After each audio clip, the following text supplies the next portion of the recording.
Please take your seats. Get this meeting started.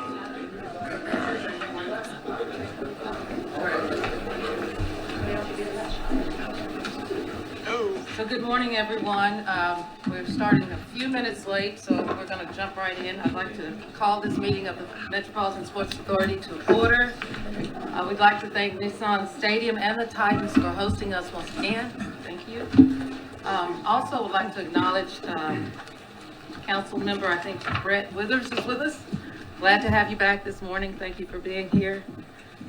First item on the agenda is consideration of the minutes from the October 20th and November 10th meeting.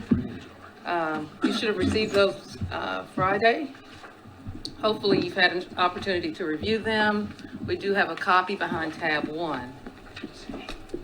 Are there any questions or comments? If not, I will entertain a motion to approve.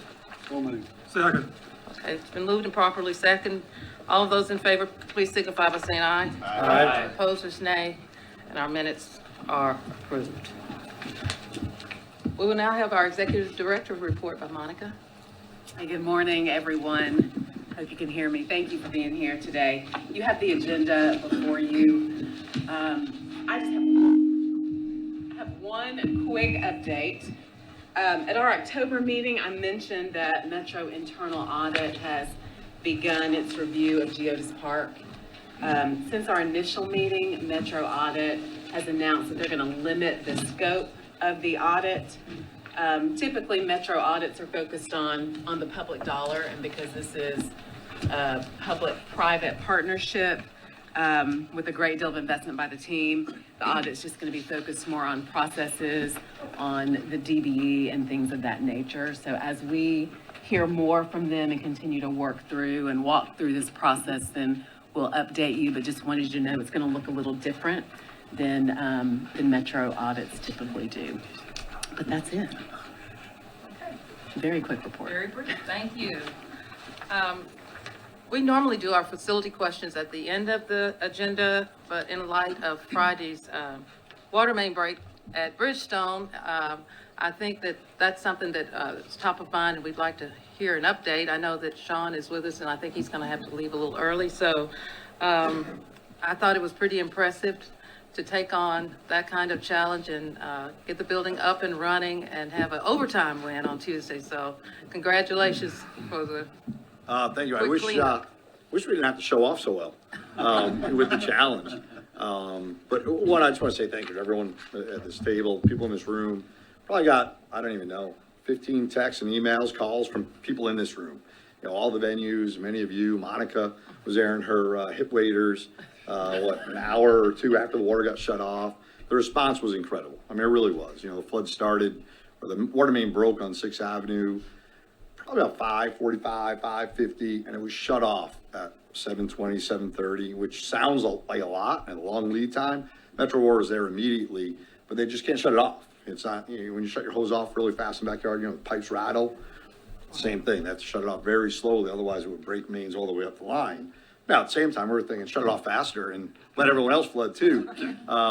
But their response was incredible. You know, Department of OEM, they were there. No one called them. I mean, people just kept showing up. We had 100 people in the building remediating it. You know, by 7:30, 500 people by 11 or 12. It helped that we had a 1 o'clock game. You know, a few people were getting there a little bit earlier. But it really is amazing. We know we're in a great city, a great state. You get to see that, you know, on a spotlight when something bad happens. You know, so there's a lot of good positives that came out of it. Now, the bad is our damage is probably worse than the flood of 2010. The difference between the two floods, because everyone keeps asking. So hopefully I'll answer all your questions.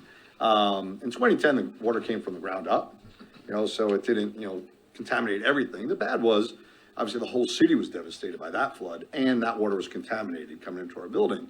Where with this one, the water came, clean water, but it came in from the concourse level down. So the concourse consistently had 3 or 4 inches of water on it, and that just kept funneling down into the entire event level. So all of our locker rooms, coaches' rooms, video rooms, dressing rooms, our event services, all of our physical plant took the brunt of that water. In some places we had as much as 3 feet of water, but everything in the event level will have to be replaced. Every ceiling tile, every carpet surface, wherever the water touched from a sheetrock standpoint, millwork standpoint, all of our electronics obviously got saturated.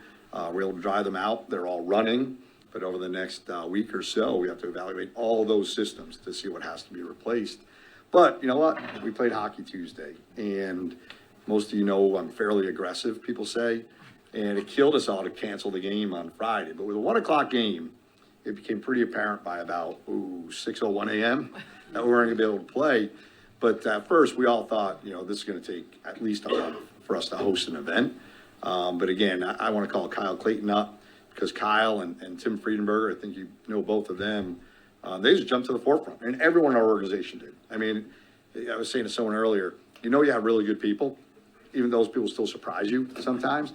And, we always have about 30, 40, 50 new people a season or a year, and you got a chance to meet those people really well and see how good they were too. But it was absolutely incredible. When I first called the league, they really assumed we were not going to play another game in the month of December. Started talking about where could we relocate, what cities should we play in, what venue could we play in. And we realized, let's just take care of postponing Friday and Saturday. We moved the college game out. We're hosting a college game Friday night. It was a doubleheader, great weekend of hockey. We had the women's tournament going on at Ford Ice Center in Antioch and Bellevue. Somehow, Danny Butler's in the back of the room. He and his staff scrambled to move the college men's game out to Ford Ice Center. Biggest weekend we've ever had at Ford Ice Center. But those things just don't happen naturally. And the coach from Western Michigan and Northeastern, they were the ones that probably were the most emotional about it in a positive way, talking about how good things were. So there were so many opportunities to shine. But one of the most heartwarming parts were food just started showing up. It was like, when something bad happens to your family, people just drop off casseroles. That's what it was like. I mean, by the way, if you guys want to eat, our freezer is full of casseroles. But every one of our partners, hotels, restaurants, people have nothing to do with food and beverage. We're sending in coffee and donuts and lunch and dinner. I think it's still coming, right? I mean, Kyle hasn't even leftovers yet from Thanksgiving because he doesn't have to. But I reached out to one of them and said, why are you doing this? It's really nice because you guys did it. You're always there and you forget what a wonderful state we sit in. I never understood what the volunteer state meant until I got here right after the floods of 2010, but we saw it in center stage this weekend. So the response was incredible. Metro Water, they get beat up all the time, right? No one's happy to see them because if they're just replacing pipe as they should be, 1% a year, people are angry. The streets ripped up, the streets closed, or if there's a water main break, it's flooding, people are angry at them. But they are heroes. They really are. They just showed up. They didn't leave. OEM came on through. TDOT was there. The fire department was there. Fire marshals. They all knew that we wanted to host events, and they were committed to work with us to make sure we could host them safely. But when your whole fire panel, which is, the pulse beat of your safety of the building, gets exploded by water, you need a lot of cooperation to figure out, if we don't have this, can we do it? And if we can do it, how do we do it? And we had 3 or 4 different plans, put in play by them. By 11 o'clock on Saturday morning. Fortunately, we didn't have to use it because they helped us get it up and running. So again, Kyle doesn't like the attention, but again, he and Tim Friedenberger and so many other people were just the guys that didn't leave. We had to shut our offices yesterday just to try to get Kyle out of the building for a few hours. I'm serious. The best part though is David Poyle came and met me. I met him in the parking garage. And he's like me, he's fairly aggressive. Like, we could probably play. Maybe we'll postpone the game, from 1 to 3 o'clock. And he looked down and he said, why do you have rubber boots on? I said, you see. And a little while later, he was cursing my name for not telling him to bring his own rubber boots because he ruined his shoes. So, but it really was remarkable. So I just want to say thank you. Monica, your calls, your visit. I know when you first came out, you were probably thinking like I did when I was driving in. There's going to be a little puddle of water or the mop and they're, just being dramatic. And then you walk in and, you were walking through a river still. Yeah. So, the response from everyone was incredible. So, Kyle, I don't know if you want to give a better description of what you experienced. No, again, Sean's great. He's all about, hey, I'm going to come give an overview. You can come through all the details. I think he said every single detail that I had. But, yeah, the amount of water that came in was just incredible. But the biggest thing I'll harp on that, Sean already mentioned was just the collaborative effort of everybody, especially within the city departments that were out there helping us. Again, you go back to a lot of the different things that have gone on the past couple of years in Nashville, and it affects the whole city. So everything's a lockdown. Everybody needs help, whereas this was just us that needed help, and so everybody was busting down our door. There were so many people there so early, like Sean said, OEM, Metro Water, Metro Fire, Metro Police, NES was there, and then obviously our own staff. They were there. Our Janet King's, our janitorial services, they did an amazing job. Again, we talked about having 300 to 500 people there so early in the morning. Their staff was so there so early, which was just phenomenal. And again, they didn't have to. It was the day after Thanksgiving. So many things you'd probably rather be doing, but everyone just jumped in and helped. Everyone had a squeegee. It was actually remarkable. It's one of the proud moments of being part of that organization and part of this city that, really just hits you hard, especially on the day after Thanksgiving. Yeah, so if you want to run the video, what you'll see, well, that's on 6th Avenue. That buckled the sidewalk, blew a hole in the wall, dumped probably 3 yards of rock, stone, and mud into our water pump room. You see where the locker rooms are. You'll see the loading dock where they're just raining through Lexus Lounge. I mean, that's minor in reality. We got the video going a little late. Those are the only guys that are a little slow on the take. They're not sure if they should videotape it or not. So our meeting rooms, just an example of what every office looked like in the event level and some on the concourse level. But now we start the recovery. This is only about 5 hours later, where we had all of our dehumidification systems, temporary HVAC, guys immediately removing ceiling tiles that didn't fall and replacing them. We would not have been able to open, if we didn't have all the ceilings closed from a Board of Health standpoint. I've never seen so many guys on stilts. Now that we don't do the circus anymore, it was amazing. I had over 1,000 fans, dropped off. I don't even know where they got them. Where the fan salesman is great. And then you see all the temporary ductwork running throughout the building. It's one thing to remove the water. Now what we have to do is dry the building out. The walls were leaching, as late as Monday. They still are to some degree. Our humidity in the building, we pride on it, normally about 45 degrees, no matter what it is outside. We played the game with probably 95% humidity and just holding in the building, which doesn't make for the best ice. But I think our ice was great Tuesday, being we won in overtime. But we knew the game would go into overtime because it puts a lot of pressure on the ice. It was like, oh my gosh. But we had to take all the temporary ductwork down before the game, and then we'll keep it down through Maren Morris concert on Friday. I love that the show we have on Friday is a local artist who I'm sure is going to have some nice surprises for Nashville. All that will go back up on Friday night, and that'll run that way really for about a month. We'll take it down for our events and put it back up, but we got to dry it all on out, and then our assessments should be done, and we'll know what we have to replace. But again, it's kind of emotional, when you're sitting there and there's just a real outpouring. Normally when people offer to help, they don't mean it, right? And we've all done it too, like, hey, let me know if I can help. Everyone meant it. And I just feel guilty we didn't take you all up on all the offers, but I do appreciate it. Kim, you were one of the first ones to email. Burke shot one. Even Bob Flynn sent me one. I didn't offer to help, but that's all I call them out. But it was like every venue in town. The convention center said, like, the doors are open. Come use. We had no way, restrooms or way to wash our hands. They kicked their doors open. The Omni opened up their doors for us. It was just really, really nice. And I hope we never do it again. I like being the guy sending those texts and showing up, with the casserole as opposed to accepting them. So just want to say thank you. If you have any questions, the biggest question is, why did it break? When someone asked me that the first time, I just stared at them. I was like, because things break. And, I learned a lot about water, more than I ever want to know. And what I didn't realize is a water main, more than one water main a day breaks in our city. The city has over 3,000 miles of pipe. They replace 1% of them a year. That means, pipes are supposed to last over 100 years. The oldest water main in our city is 150 years old, I think, which is incredible. This broke because sometimes the ground shifts. Sometimes, and it's not because of the construction, it's not all those things, but it's a combination of a drought, all the construction over the years. As the ground breaks, you have, two real objects, it'll break. And when that breaks, just get out of the way. Over 2 million gallons of water dumped into the building, probably an equal amount dumped into the streets.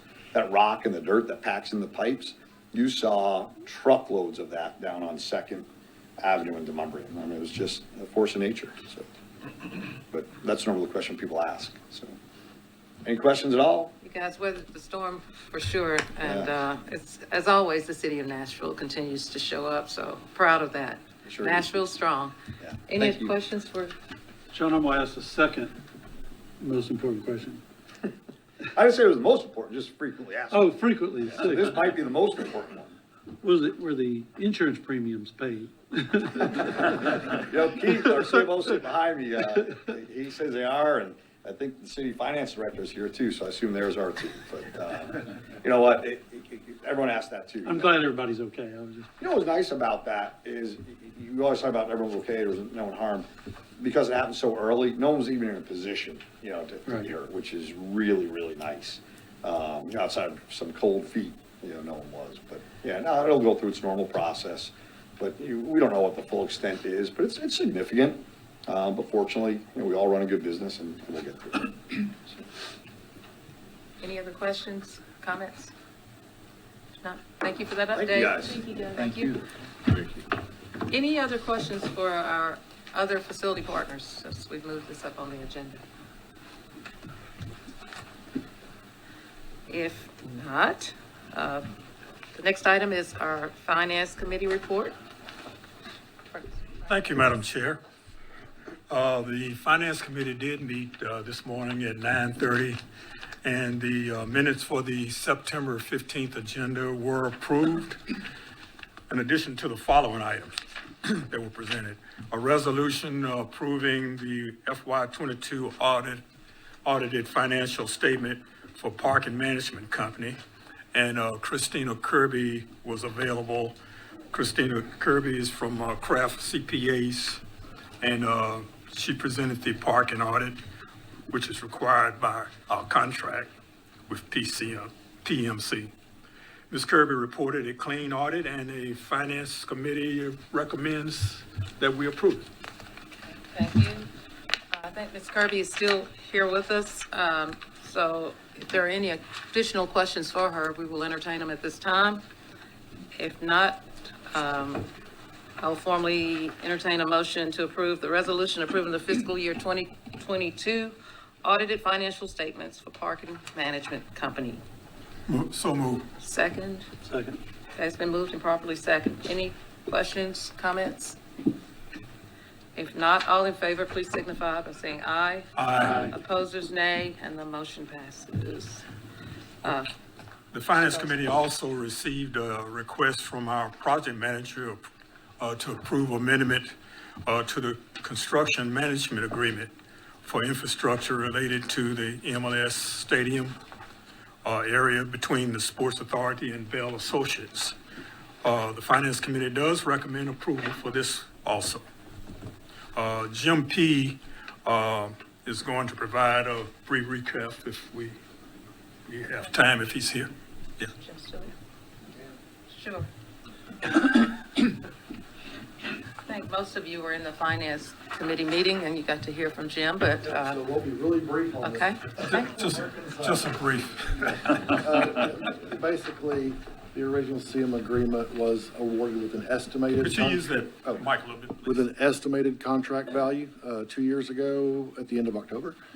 And so all this amendment does is adjusting the estimated contract value to align with what our costs are on it.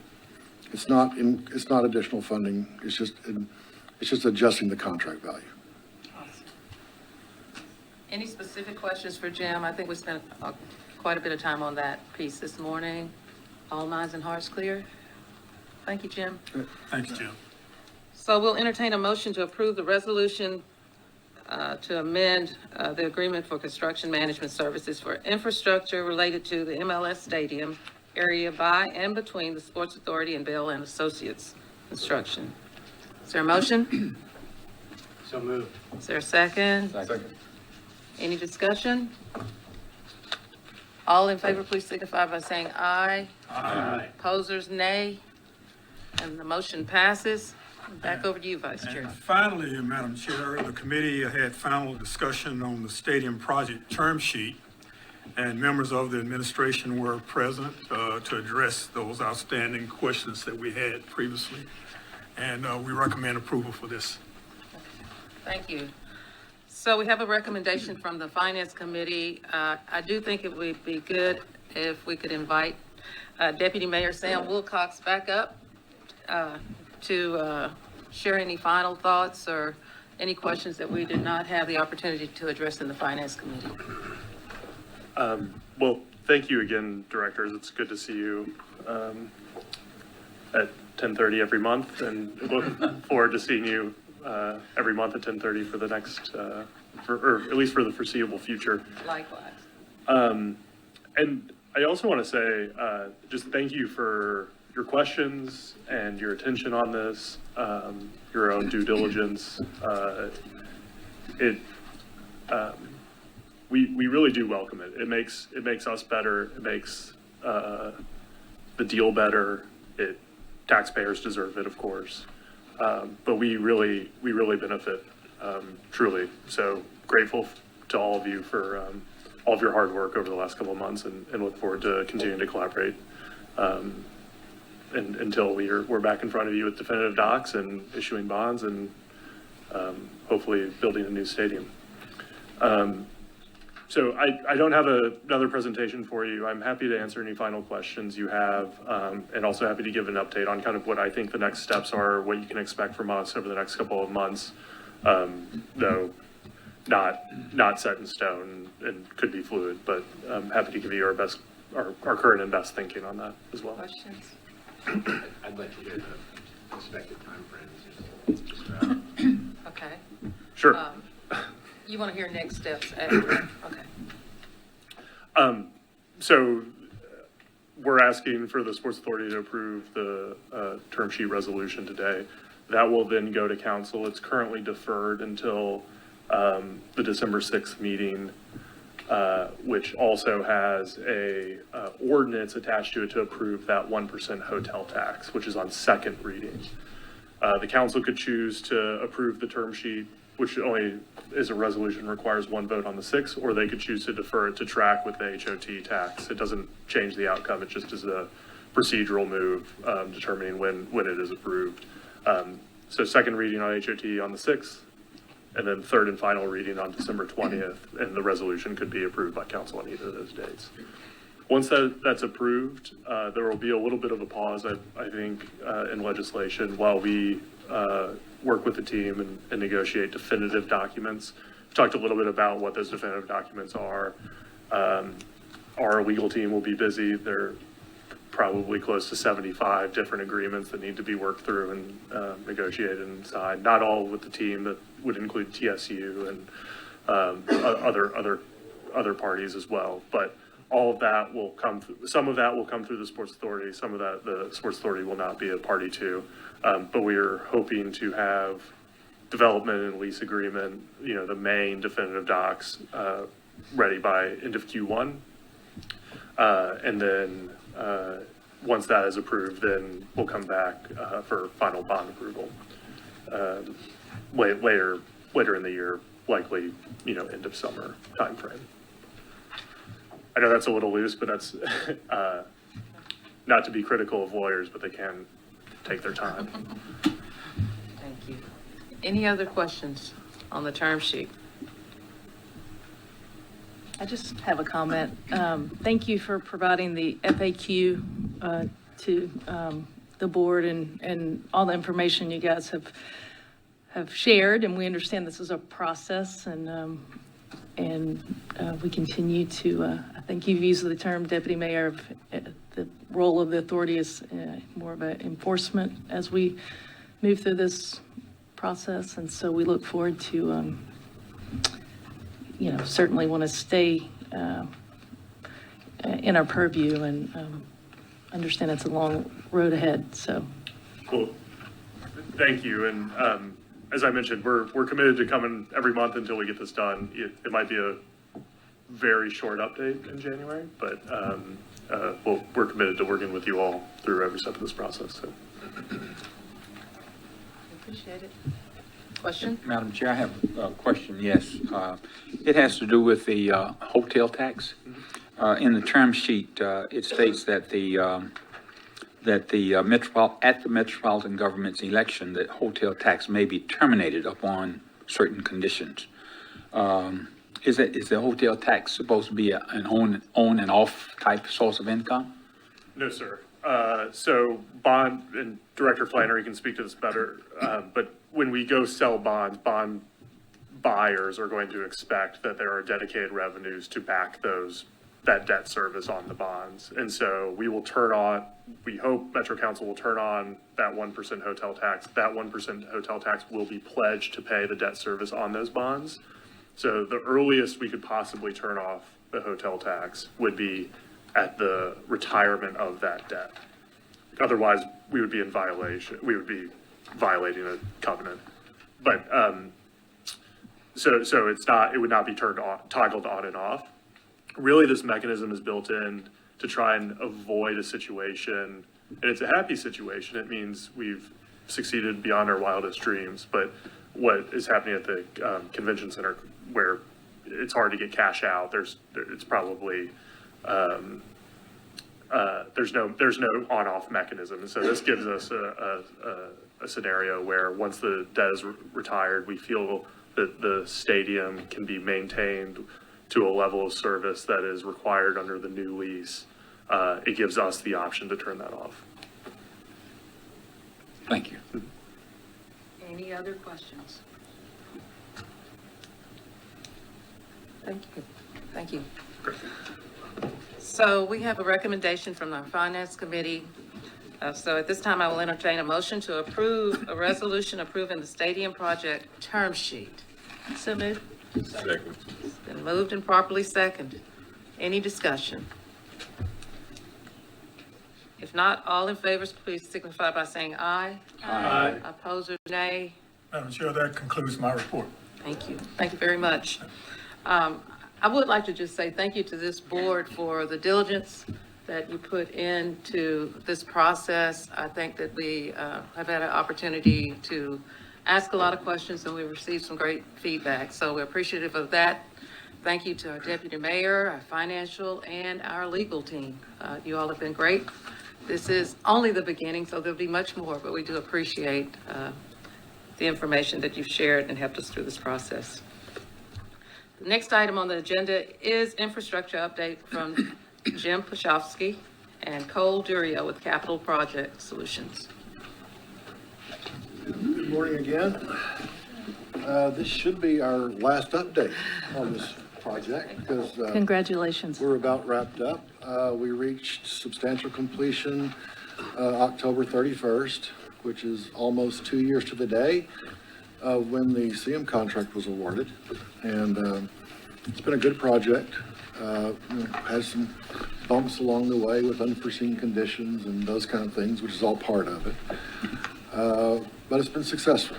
We're slightly ahead of our DBE goals, and we're within budget on the project, so it's all good. And we had a good safety record, and I think there's a video Cole shot just the other day, before it rained, of the finished product. And we Yep. should have everything totally closed out here in about 2 weeks or so. This is Craighead Avenue on the right, and the new bridge for the project, connecting Wedgwood to Craighead. We're turning around the speedway right now, following Wedgwood Avenue. As you can see, some cars are on the streets. Wedgwood opened up to the public in the middle of October, and Benton, we opened up on October 31st to the public, so they've both been operating for over a month now. Right now, we're flying uphill up Benton Avenue towards the stadium. We've got one car turning around, as you can see, open to the public.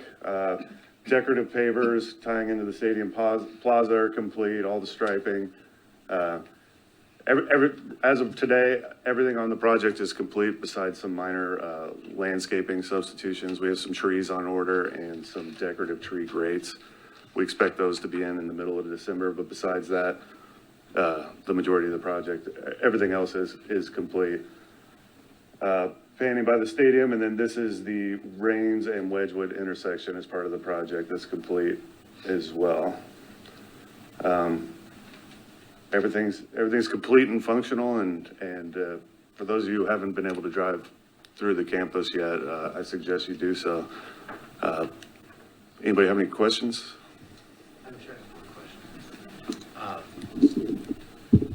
Literally, and this is probably a poorly timed question considering the project is all done now, but literally the only complaint I have heard from anyone about this stadium and the stadium complex is the congestion getting in and out. And is there any dialogue afoot as to remedies for that? And what would be something that we could do to address that issue? I'm not sure. Ron, have you been involved in any of that? Yeah. Yeah, that may be Ron, because he's doing Fair Park Phase 2. So maybe Ron can give you some insight on the ancillary spots. I know it has improved, speaking with the team, when Wedgwood came online and they started to use that functionality, it has improved towards the end of the season. Yeah, I think it has improved. Wedgwood and Benton being online is going to make a big difference in that congestion coming in and out. I will remind everybody, what you saw in the middle of Cole's video is a big construction project that is going to, a big construction project, which is the mixed use, the first phase of 3 mixed use. All of those will have parking associated and some of it dedicated to using the stadium. And the flow, once all of those are done, will be much more organized and better. But that's going to take several years. In the meantime, the work that we have with Wedgwood didn't open till middle of October. I'm not sure. We had 1 game maybe after that. I'm not sure. So that's going to be a big help.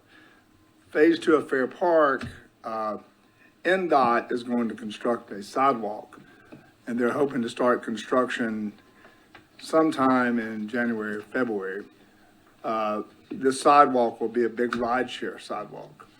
So hopefully it will help organize the rideshare component, because that was very haphazard. And the rideshare companies didn't buy into some of the plans. So the team Nashville SC is coordinating that. That's going to be a big improvement too. There's also another project approved through the Fair Board that has what we're calling Infrastructure Part 2, which will improve access on the south side of the Speedway. Now that's still it's been a portion of that's been funded. A portion of that, some of the utilities of that's going to be going in conjunction with the mixed use project. But the major traffic flow that's going to come with that hasn't been started yet. And of course, the Speedway is in discussions with the Fair Board about modifications with Bristol Motor Speedway. And that meeting was last night. So that process is going to continue to get better. But it's going to be, if you recall, when First Horizon Park opened, there was not a parking garage that year. So it took a while. Right. All of this will evolve, but it's getting better. And I think having the infrastructure project finished and used to be able to help get people in and out of that stadium, the main problem's been getting people out.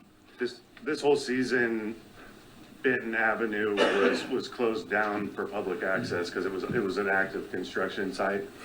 Now that we're complete, we funneled fans over a small portion across Benton Avenue into those parking lots. Now that Benton is complete, I believe the logistical plan is to keep Benton closed, but have that all as pedestrian access. So instead of 10,000 fans funneling through a chute, they're going to have this whole pretty street to traverse, and I think that'll solve a lot of the issues. And those of us who've been stuck in traffic over there understand, which we're trying to get out for 45 minutes and can't get out a lot. But I think having the new flow that this is going to afford is going to be much, much better. But it's going to be a continued evolution until all the mixed-use projects are finished. I understand. And we didn't have the streetlights on the Craighead, the bridge across. That wasn't operational this season and will be, so that'll be another avenue, 2 left turn lanes up to Nolensville for fans exiting the parking lots, vehicular exit that way. So Yeah, and what you're seeing on the video, on the slide right there, is Rains in Wedgwood, and that intersection was under construction toward the end of the summer, and that was not helping things as well. And that's one of the big lots right there. They'll be able to divert that out Wedgwood and get out on Craighead. So there's going to be improvements, but it's going to be evolutionary over the next several years, really. That's very helpful. Thank you. That's all I have. Yeah, great. Any other questions? If not, just congratulations. It doesn't seem like it's been that long, and it's wonderful to see this project come to a close, so congratulations. And the neighborhood is loving the connection. So Yeah, it's great. we've got a lot of positive feedback on how that's all flowing. So, all right, thank you. Awesome. Thank you for being here. Thank you. So this concludes our agenda, so I'd like to thank the board. Yes, I'm sorry. Yes, I'm sorry, not to prolong your meeting longer than maybe we know who you 45 are. seconds or Would so. you like to tell us who you are? Burke Nihill, President and CEO of Tennessee Titans and Nissan Stadium. I just did want to take a moment and say thank you. Thank you for your support this morning, but more than that, thank you for your support and your engagement throughout this process, the last couple months and really the last couple years.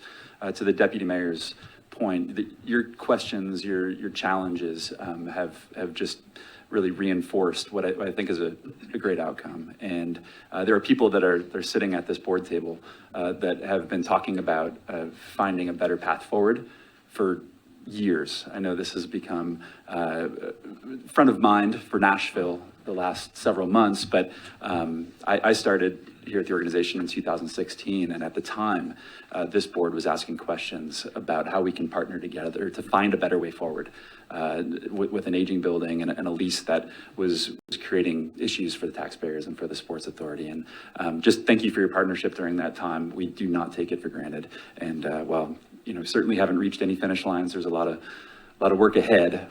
I just did want to say thank you for your support. Thank you, Burke. Thank you for that. We are excited about developing a new and creative relationship with the Titans. It's been ongoing, but I'm really excited about the future and the potential. So I think there'll be a lot of opportunity to make what we have even better. So thank you for that. Madam Chair. Yes. Since Bert decided to come up and say a few things, I have 4 or 5 questions I'd like to ask him. No, I'm just kidding.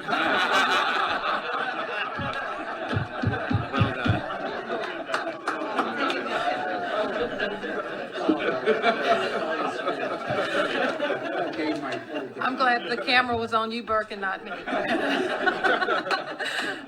With that, any other questions or comments? Yes. I'm going to follow.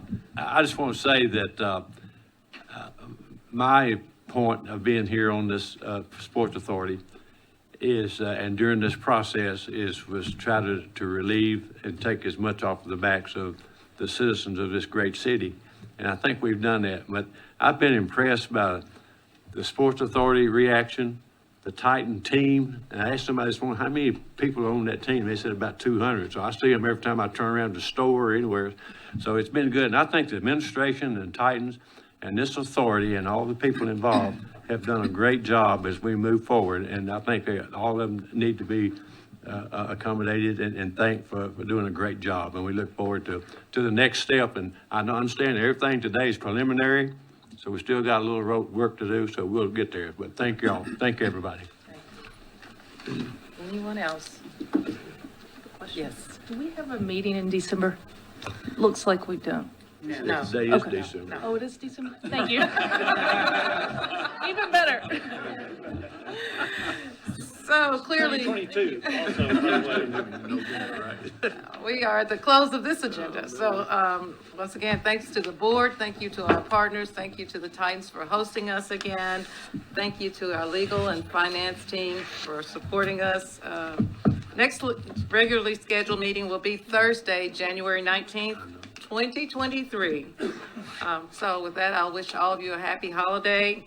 Thank you for all you do for this wonderful city, and I will entertain a motion to adjourn this meeting. So moved. Second. Meeting adjourned. Thank you.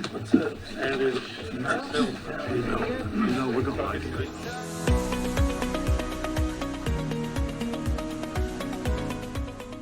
This has been a service of the Metro Nashville Network. If you would like to see this presentation again, or for more information on this and other programs, visit nashville.gov.